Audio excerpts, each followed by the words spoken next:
Another age problem. 2 years ago, Gia was 4 years less than 3 times the age of Toots. In 8 years, she will only be 1.5 times as old as Toots. What is Toots' present age? So let x be Gia's present age, y Toots' present age. And tulad dati, gagawa po tayo ng table. Sa present, ilalagay na po natin ang ating legend, x for Gia's present age and y for Toots. And about 2 years ago, x minus 2. Bakit po x minus 2? So here we have number line. Let the present be at 0.0. So dito po sa 0. And 2 years ago, so ibig sabihin, ang nakaraan. Sa nakaraan, babalik po tayo. So pag ganito, babalik po tayo sa nakaraang panahon. 2 years ago. So minus 2 kasi babalik tayo dito. Minus 2. Kaya naging x minus 2. Therefore, 2 years ago, so for Toots, we have subtract kasi pa left. Yan po ang ating basis sa ating number line. Then kay Toots ay magiging y minus 2. And for the second condition, in 8 years, so future, papunta tayo sa kanan. 8 years, therefore add. Ang magiging age po ni Gia ay x plus 8 at kay Toots ay y plus 8. So ano po ang significance ng table na to? Para madali po nating maiplot or sa pag-formulate po ng ating condition based po sa mga na ating edad based po sa mga given conditions.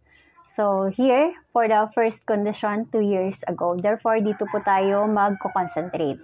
Ang edad po ni Gia 2 years ago ay x minus 2 So 2 years ago, Gia, so ang edad daw po ni Gia ay 4 years less than 3. Oh, may done. Ano nga po ang done? Switch word. Therefore, yung nasa dulo or yung nasa huli, itong 3 times the age of Toots ay mapupunta sa unahan. Diba? Ganun po.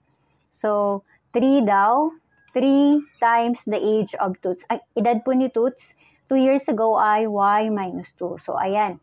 Ganyan lang po. Mas malaki po ang tulong ng table na ito. Then, less than. Si less than ay subtraction. Kaya tatandaan po natin yung nauna nating topic about English phrases. Ayan, malaking tulong din po yun sa lalo sa word problems. Then, less than 4, so minus 4. So, ito na po ang ating first condition. Then, x minus 2, copy po natin. 3y, so distributive property. 3 times y is equal to 3y. 3 times negative 2 is negative 6. And copy, negative 4. Pagsasamahin po natin ang minus 6 and minus 4, which is equal to negative 10.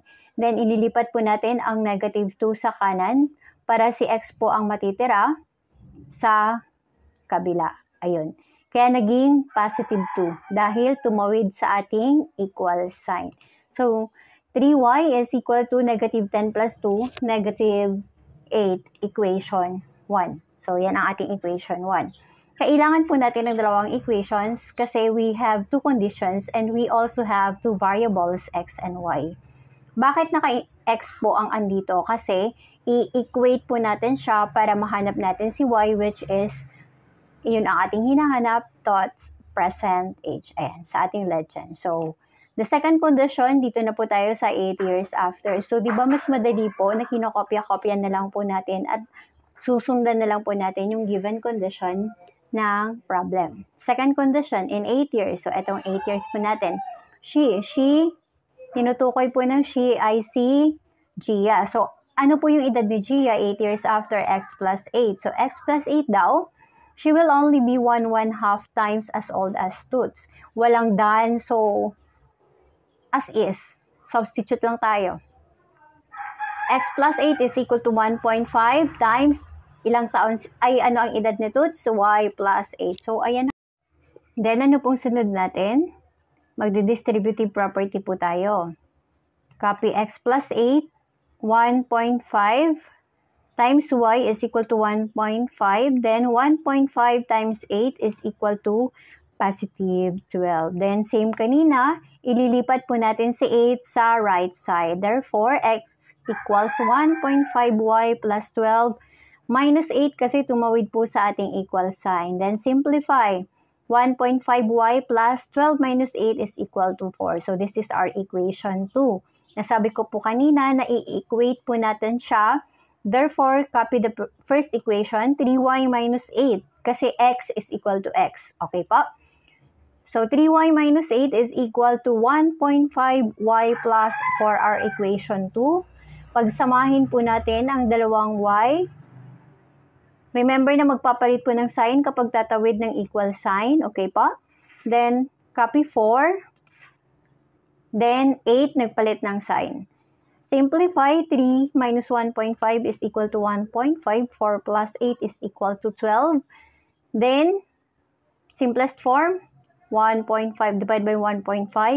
Y is equal to 8.